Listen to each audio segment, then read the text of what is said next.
President, please visit. The court is now back in session. We would like to now hand over to the prosecution. You put in questions to the witness. Thank you, Mr. President. Just before I resume my questions, before we started this morning, one of the Chamber's greffier clerk informed me that Mr. Rockoff's photographs here in town had been damaged and asked our office to contact DC Cam to see if they had any copies of Mr. Rockoff's photographs. We've done that, and I understand an electronic file has been sent to us. I have not looked at it to see whether they are in fact different photographs than what already exist on the case file. As we were asked to do this, we will circulate to the Chamber and to all the parties this electronic file. Lunchtime I will look through it and see if there are any different or new photos of Mr. Rockoff's, and if so, we'll advise the court after lunch. But I wanted to immediately inform the parties in Chamber of this. Mr. Rockoff, resuming questioning, you indicated earlier that initially there was a positive mood in the city, but that at some point the mood changed. Can you tell us when it was that the mood in the city changed and what you meant by that, how the mood changed? Around midday, people started leaving the city, going out towards the edge. Word going around was, and also being put out by cadre with loudspeakers, is you have to leave the city, the Americans are going to bomb. Also, the mood changed considerably for me that day after the incident at the Phuket Milia Hospital where John Swain, Sidney Schonberg, Dith Prawn, and myself were taken by Khmer Rouge down to the river. I will get to that shortly. Did there come a point in the day where you observed whether there was any looting going on by Khmer Rouge forces in the city? If there was, I did not witness it personally. Based on what you observed, did you see whether Khmer Rouge forces were attempting to protect and preserve the homes, businesses, and property of the residents of Phnom Penh? I cannot say that I saw that myself. An incident was related to me during my time in the French embassy by an Austrian cinematographer, Christophe Marie Froda. And he took 16mm movie film, and one of the frames of his movie film, the rights was purchased by Associated Press, and it is a photograph showing a Khmer Rouge cadre with a .45 caliber pistol in his hand. He had just fired it. Christophe said he was trying to get the people to move on, the Khmer Rouge to not go into a store. Whether that was looting or not, I can't say. But he did not fire at anybody. In Christophe's film, that one frame became one of the most published photographs of the fall of Phnom Penh. But no, I did not see any looting myself. I want to turn now to your trip to the Phuket Malay Hospital that you mentioned. Can you tell us first approximately what time it was that you went there and why it was that you decided to go to the hospital? I'm not sure what time. I did not have a watch. I'm also very bad at keeping notes or captions for photos. But the reason I went to the hospital is, as I related earlier, I was leaving the intersection of Bonibong and Sihanouk, and a Peugeot, white Peugeot, stopped, and I got a ride with a person who worked at the Phuket Milia Hospital. He was still in his hospital uniform. And he seemed extremely nervous, and even more so when he realized I was an American. And he told me the Khmer Rouge were emptying the hospital. Everybody had to leave work. So I got off by the Royale, saw Dith Prawn, Sydney, John Swain. We went down to the hospital, went into one of the buildings. There were bodies on the floor, blood everywhere, easy to slip on the blood. It was wet. There were many wounded. There was a Khmer Rouge cadre in a truck outside who had just lost an eye to shrapnel. I photographed him outside. Then went inside, and one of the French doctors was working on him, and then went out the building, and the Khmer Rouge came into the front of the hospital. The next 5 minutes were very intense. They were asking Dith Prawn questions. I cannot speak Khmer, so I don't know what was transpiring. They tried to get him to go away. He refused. He stuck with us.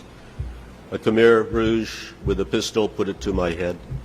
The two behind me moved aside, I guess so they would not get splattered. And next thing, we were told to get into this armored personnel carrier, which formerly was a Law Nol Force armored personnel carrier. A government driver was in it. They put us in the APC. We drove maybe, it's hard to say how far because the hatches were shut.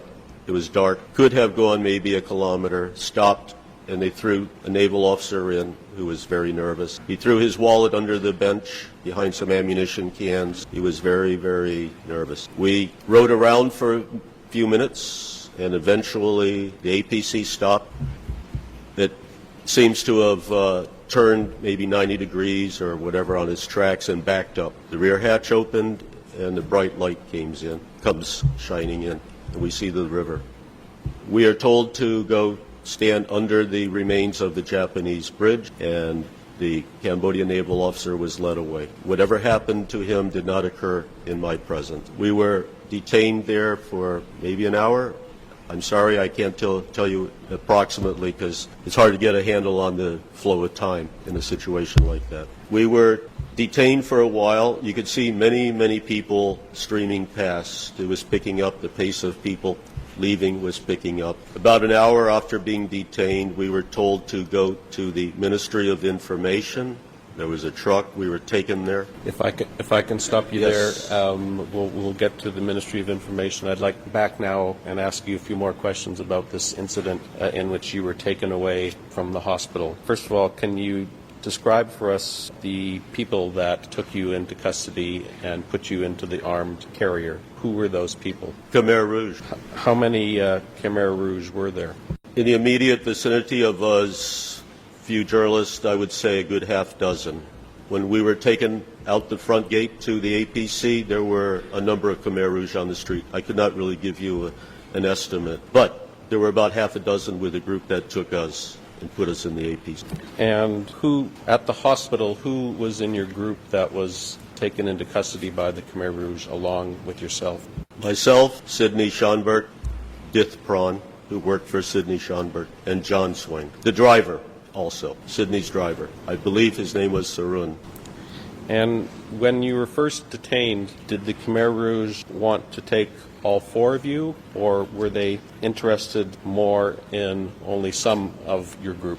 Probably Dith Prawn repeatedly telling them we were French journalists there to cover the victory may have helped in them not separating us. It wasn't until a week later that the Khmer Rouge wanted the Americans separated from the rest of the people in the French embassy. But that day in the hospital and also the Japanese bridge, we were not separated.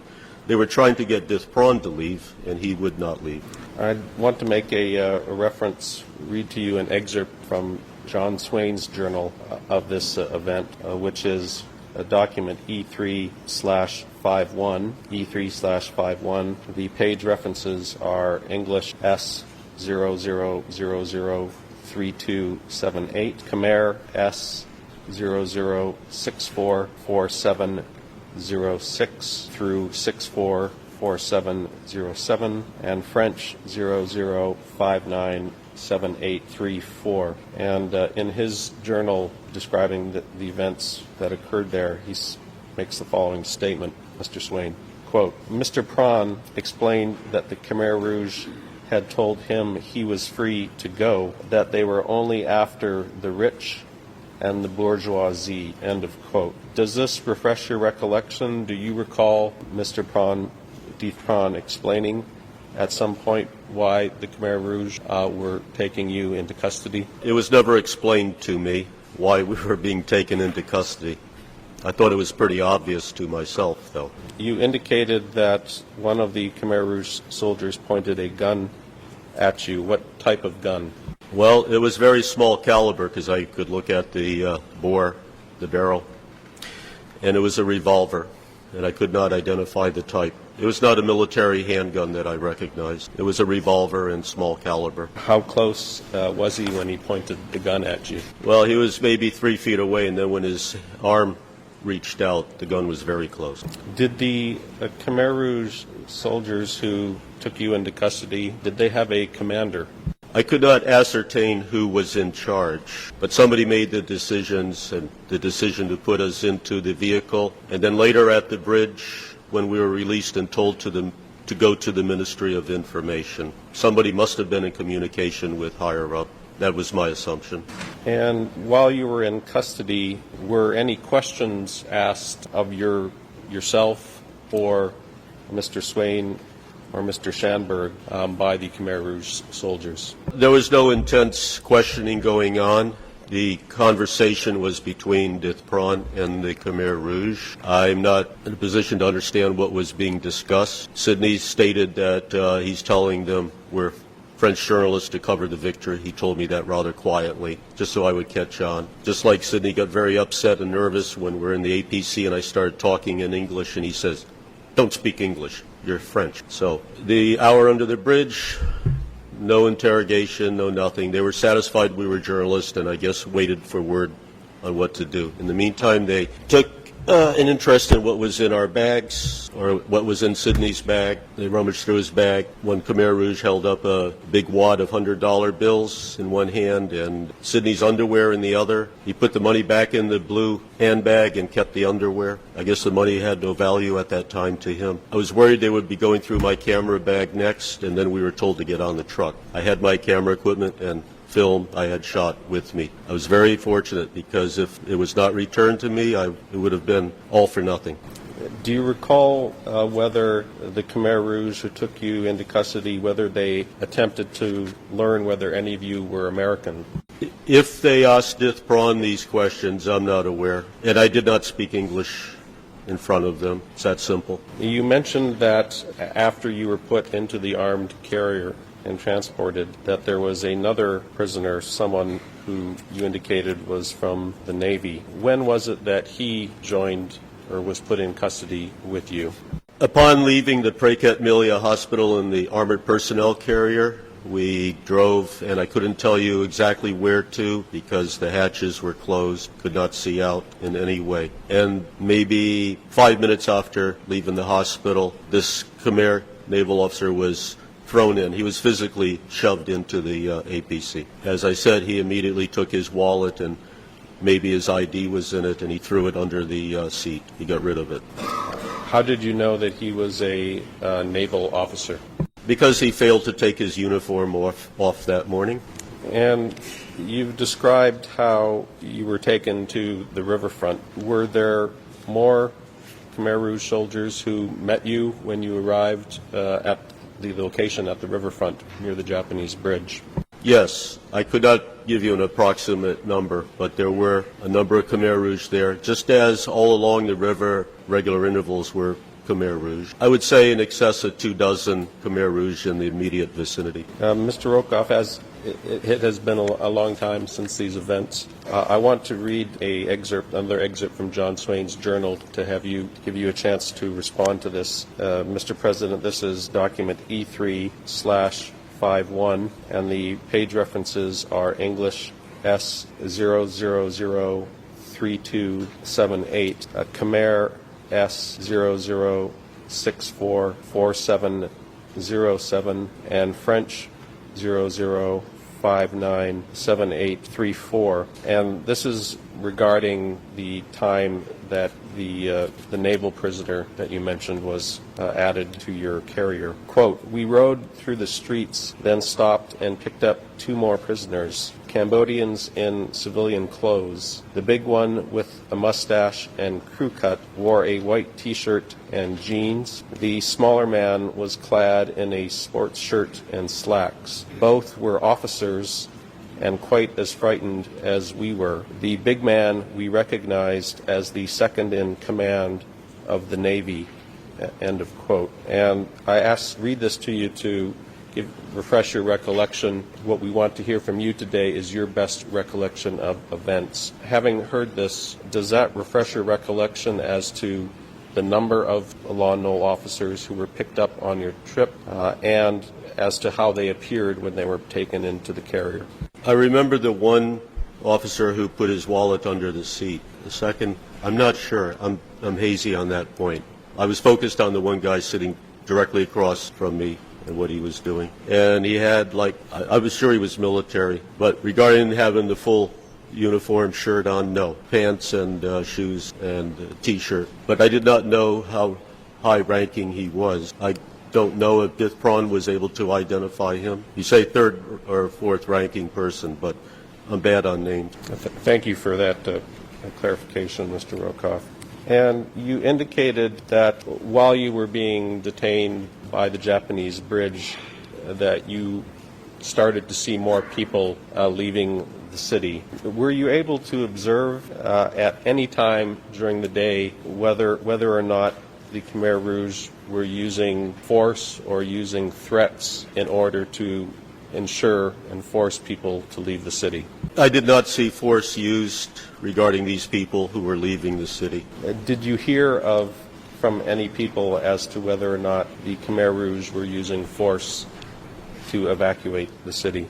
I heard a number of accounts of that happening that evening as we connect with other foreigners who sought refuge in the French embassy on the 17th. Not the ones who were in the French embassy, to include some journalists who were there before the 17th. They would not have witnessed that. There were some people who came in, most notably some of the ethnic Pakistanis who lived here, many who went out on the highways, Highway 5 headed north, and then 2 or 3 days later would be sent back to Phnom Penh to go to the French embassy. And they were giving some of the first reports of killings out on the road, being forced out, the separation of families, segregation into male-female. These were the first eyewitness accounts that some of us journalists had heard of this. But on the day of the 17th, none of this was apparent to me in Phnom Penh. Thank you. Now, you've indicated that at some point you were released by the Khmer Rouge from the riverfront, and that you then went to the Ministry of Information. And I'd like now to turn to the events that you witnessed at the Ministry of Information at that time. First, do you recall during that day whether there were radio broadcasts that called for Lon Nol government officials to assemble at the Ministry of Information? I was told later that evening about the broadcast. I was not aware of it earlier. I'm going by what we were told at the Japanese bridge. We were told to report to the ministry. But upon getting off of the truck, the ride that was provided to take us to the ministry, I could see to the right of the building maybe 24 former government officials on the left. To the right were some Khmer Rouge. One of the Lon Nol regime officers was discussing, trying to make a point or two to the Khmer Rouge. Khmer Rouge were watching. One Khmer Rouge was taking a photo of the journalist getting off the truck. I had a camera hanging around my neck. I didn't raise it to my eye. I had a wide-angle lens. I took a photo just as a person was coming over to grab my camera equipment from me. Took the cameras, 2 cameras, camera bag. But I had just taken the photograph that shows the Ministry of Information, Lon Nol regime, what's left of it, and the Khmer Rouge. The guy took my camera equipment, and after we were told to go to the French embassy, my camera bag was returned with, of all things, my film intact, the 2 cameras. I'm sure if they saw me raise the camera to my face and take the photo, I probably would have lost the film. We were there about 5 minutes, 10 minutes, maybe at the most. Sidney Schonberg, through Dith Pran, was talking to some people. I'm not sure who they were. And then a car came driving up, and out of the car came the last Prime Minister, Long Barrett, and his wife. They came over. There were a couple of Khmer Rouge with them. The guns were not pointed at them. It was pretty obvious they were prisoners. Sidney Schonberg had a moment to talk with them. I wanted to get a photograph, but not to lose my camera. They turned away, and unfortunately all I had was a photo of them being walked to the car. A few minutes after Long Barrett and his wife were driven away, we were told to go to the French embassy. We had to report to the French embassy. So on the way to the French embassy was the Hotel Royal, where I stopped in the hotel to get a few things. I had like an emergency survival kit of sorts. If I can stop you there, yes. I'd like to go back now and ask a few more questions about the time that you were at the Ministry of Information that you just described, and then we'll go to what happened at the Hotel Phnom after that. And what I'd like to, Mr. President, at this point, we'd like to play a video clip that has been provided to the AV unit. This is a short clip from the film Pol Pot, The Killing Embrace, which is D108/32.2R, item 988 in the list of audio-visual records on Xylab, which has been assigned an E3 number by the Chamber, which is E3/2355R. The film also is identified by an ERN V00172454, and the clip that we have is from the original, runs from 25 minutes and 22 seconds through to 26 minutes and 5 seconds of the original video. This is, if we could have the video booth play the entire clip first without sound, and then I will endeavor to have them replay and pause at a certain point. But at this point, if we could play that video clip for the witness to see. The President, you may proceed. Every booth unit is now advised to ensure that the video clip is now played back as requested. In a moment, I'm going to ask the video booth to replay and pause at a certain point. One of the photographs here today you've already identified as one of yours.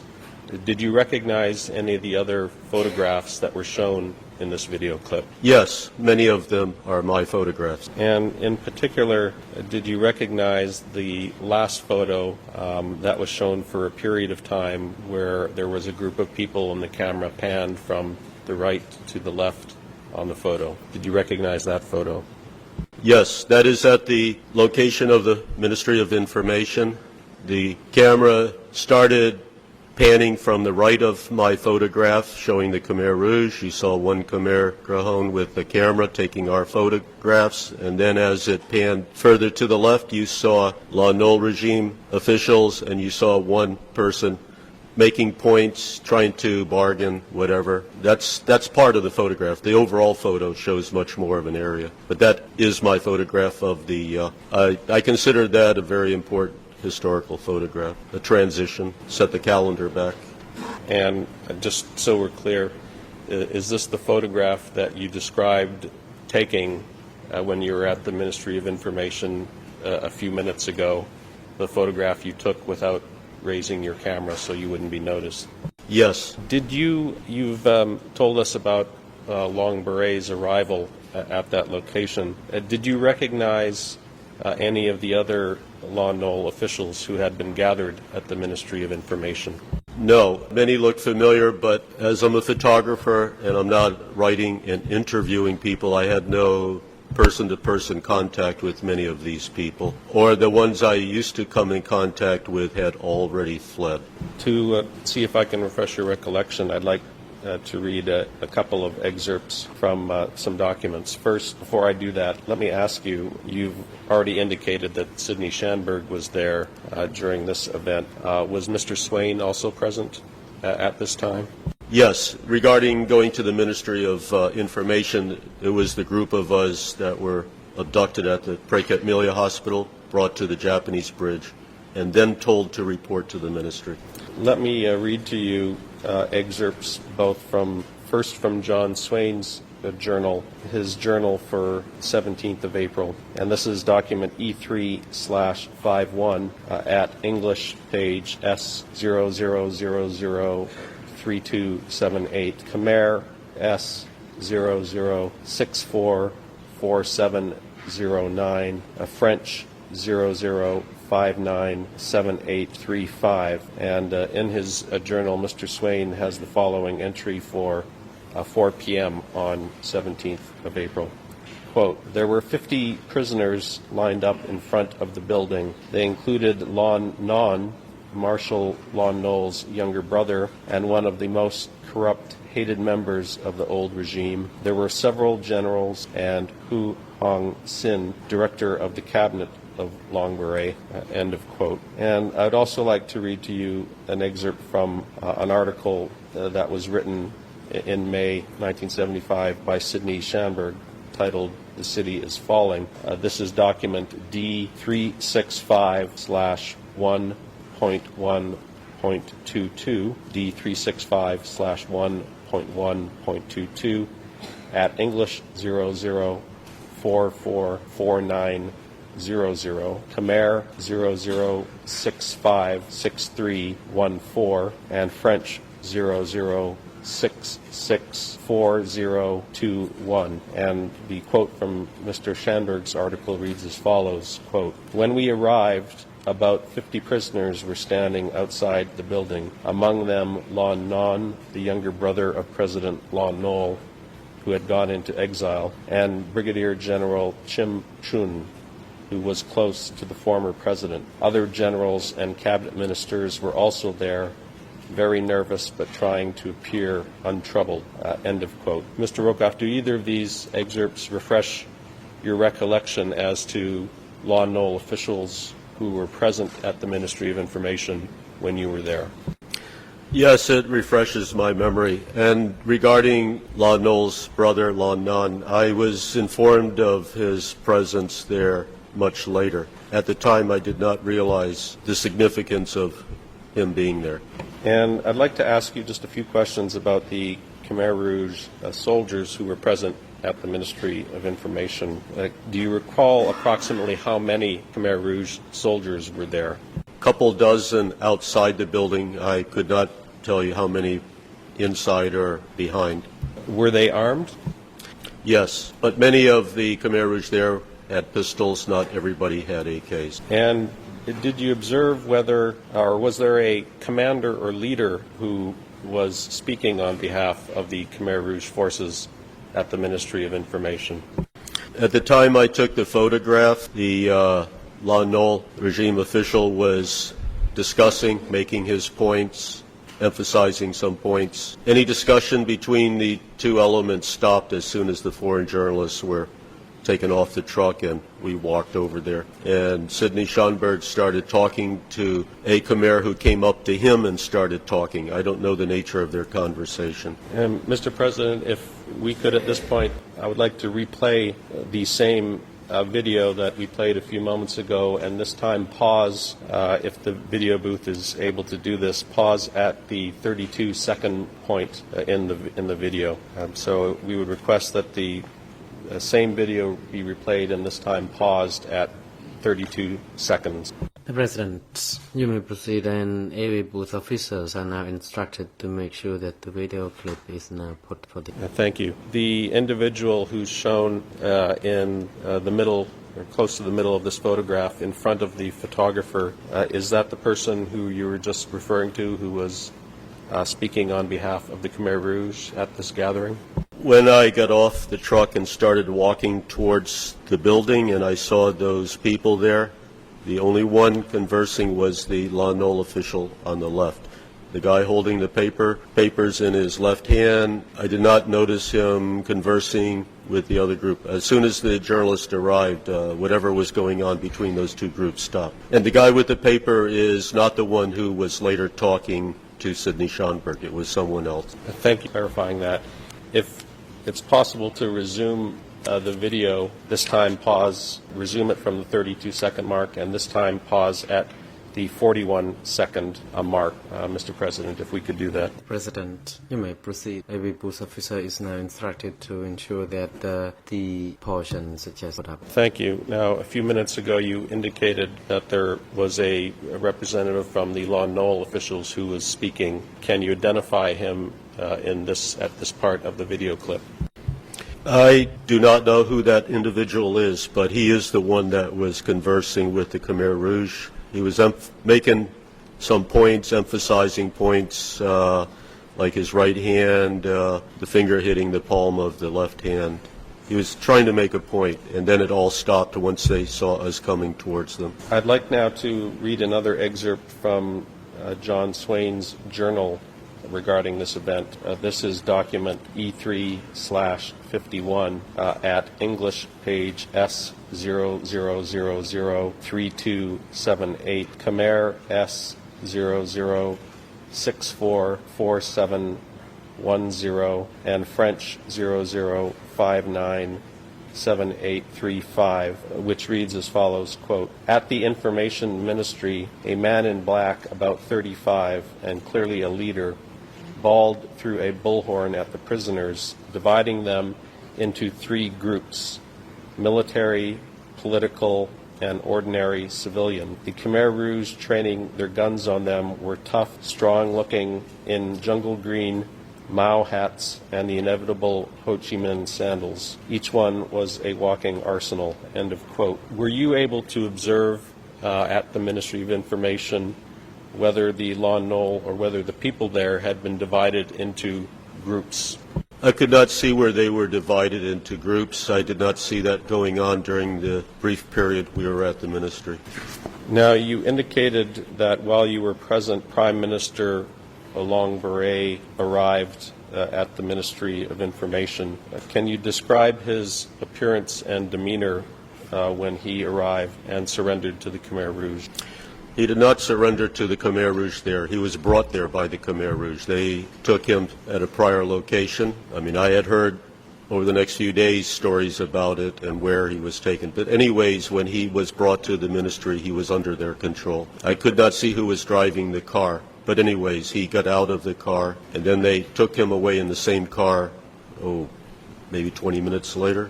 I'm not sure of the time frame. Did you receive any information later as to what happened to Long Beret or the other officials who had been gathered at the Ministry of Information? I don't think any of us realized immediately after that what happened to them. And when we were told to leave for the French embassy and those people from the Lon Nol regime were at the ministry, they were taken maybe away north of us, but what happened after that we did not see. I've heard stories about that, but that's another matter. We did not see it ourselves. What did you hear as to what happened with them? That they were all marched to the Cercle Sportif, which is the site of the current American embassy, where they were bludgeoned to death. That was what we heard. Do you recall who you heard that from? No, I can't say we heard it while still in Cambodia. It was much later. And from other sources I'm not aware of. And Mr. President, I'd like now to present and read from a document E3/604. This is a 2nd of November 1975 Bangkok Post article titled "Executions Admitted," and if I may, I'd like to put that on the screen and present a copy to the witness. President, you may proceed. Mr. Rockoff, the document I'm handing you is an article that appeared at the Bangkok Post on the 2nd of November 1975.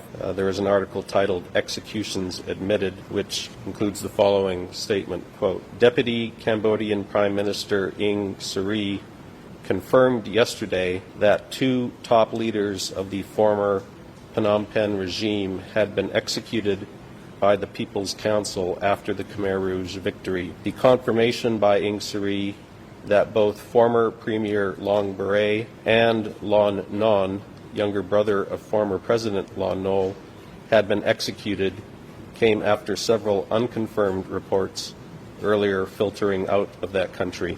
End of quote. Do you recall being aware of a statement issued by Ieng Sary later in 1975 confirming the executions of Long Beret and Lon Non? This is the first I saw of this article. Unfortunately, in those days it was difficult to read newspapers from overseas, but I heard of this sometime later. I'm sorry, I can't give you a better answer. And after you left the Ministry of Information that day, did you ever see Long Beret or Lon Non again? No. I want to turn now to what took place after you left the Ministry of Information on the 17th of April 1975, and you were starting to tell us how you went to the Hotel Phnom. Could you tell us now what happened when you returned to the Hotel Phnom from the Ministry of Information on the 17th of April? Yes, I picked up sort of an emergency survival kit. I had some vitamins, some food, cans of food, a number of things in it. And I'm just going to take that with me to the French embassy. And Sidney Schonberg went to his room to get a few things. I had a lot of junk food and canned food in my bag and a couple of bottles of soda. And Sydney went to his room to get notes, a few other things, and then we walked north towards the French embassy. It was dark. It had just gotten dark. We were told to get to the French embassy by 5 o'clock. We were late, but regardless. And as we're walking towards the French embassy, many hundreds of Khmer Rouge soldiers were marching single file southward on Monivong. So we were passing them. I had taken photos of Khmer Rouge line on the left and the civilians on the right headed north. A few journalists in the group. Dith Prawn, Sydney. We get to the French embassy and climb over the wall. The wall was not very high. It was considerably less than the height of the wall now. Many people going over the walls. Who was it that had told you to go to the French embassy? Dith Prawn relayed the order to Sydney and the rest of us. We had to go to the French embassy. That was the word given to us at the Ministry of Information. At the Japanese bridge, we had no idea what would happen next. We were told to go to the Ministry of Information, and there we were told to go to the French embassy. And Mr. President, I see it's almost noon. To give you, I estimate I have another half hour, possibly 45 minutes of questions. And as I said, we will look over the photographs that were sent by DC Cam to see if there's any additional photographs that may be used with the witness. The President, thank you. We would like to also be advised as to how much time the lead co-lawyers would need for questions to the witness. Thank you very much, Mr. President. I believe that I will not need any longer than 45 minutes at the maximum. Thank you. The President, thank you, Counsel. Counsel for Mr. Khieu Samphan, you may now. Thank you very much, Mr. President. Good morning to you. Good morning to all distinguished members of the bench and to all parties. I have a request to put forward on behalf of my client, Mr. Khieu Samphan. As you understand and are well aware, he has just departed from the hospital and he has deployed significant effort to participate in this morning's proceedings because it is very important for him to be here and to listen to the witness testimony. However, he has just conveyed to me some of his difficulties in remaining seated and some of the adverse effects, his bronchitis. Therefore, he would wish to follow the remainder of today's proceedings in the holding cell. Once again, I would emphasize that Mr. Khieu Samphan is particularly interested in attending these proceedings and participating actively in his defense. However, today it is particularly difficult, and he would therefore respectfully request that he follow the proceedings from the holding cell, and that he be monitored by his treating doctors. If this is possible, we shall